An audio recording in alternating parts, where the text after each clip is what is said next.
চট্টগ্রামের রাউজানে আবারও দুর্বৃত্তের গুলিতে খুন হলেন এক বিএনপি সমর্থক। মধ্যরাতে সশস্ত্র সন্ত্রাসীরা তাকে বাড়ির অদূরে এলোপাতাড়ি গুলি করে এবং এ নিয়ে 4.5 মাসে 3টি হত্যাকাণ্ড হলো। একের পর এক ঘটনায় রাউজানে আতঙ্ক সৃষ্টি হলেও খুনিদের কেউ ধরা পড়েনি। শুক্রবার রাতে নানাবাড়িতে দাওয়াত খেয়ে বাড়ি ফিরছিলেন। জঙ্গল রাউজান বিএমও ব্রিকফিল্ড এলাকায় 7 থেকে 8 জন অস্ত্রধারী কাউসারুজ্জামান বাবলুকে লক্ষ্য করে গুলি করলে তিনি পিঠে গুলিবিদ্ধ হন।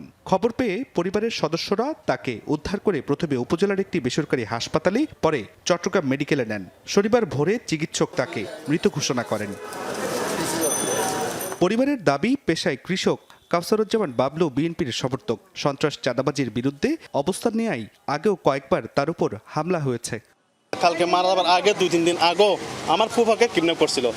এই কিডন্যাপ করার পরে এরা আমার ভাই বাধা দিছিল, প্রতিবাদ করতেছে। প্রতিবাদ করানোর সাথে সাথে এরা এই ঘটনাটা ঘটেছে। 34 বছর বয়স মাত্র, পরিশ্রম করতে গেছে, এদের কোনো কিছুতে নাই। দিনমজুরি কাজ করে, বালুর কাজ করে, কৃষি কাজ করে।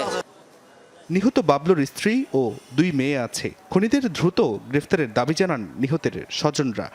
কোন করার পর ওরা সাহস করে বুক খুলে হাঁটতেছে, রাউজানে বাইক নিয়ে দৌড়তেছে। ওদের বিচার চায় আর কি। রাউজান থানা তো এখন কথা বলার সুযোগ নাই। আয়সা সব সময় করতেছে। নিহতের পিঠে একাধিক গুলির চিহ্ন আছে। হত্যাকাণ্ডের কারণ সম্পর্কে নিশ্চিত নয় পুলিশ, কেউ ধরাও পড়েনি।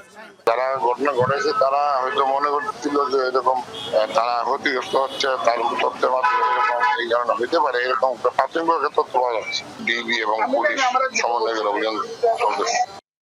এর আগে গত 25 ফেব্রুয়ারি পূর্ব গুজরা অলিমিয়াহাটে যুবদল কর্মী আব্দুল মজিদ এবং 5 জানুয়ারি একই ইউনিয়নে যুবদল নেতা জানে আলমও গুলিতে খুন হন। দুটি ঘটনাতেই এখনো কাউকে গ্রেফতার করতে পারেনি পুলিশ।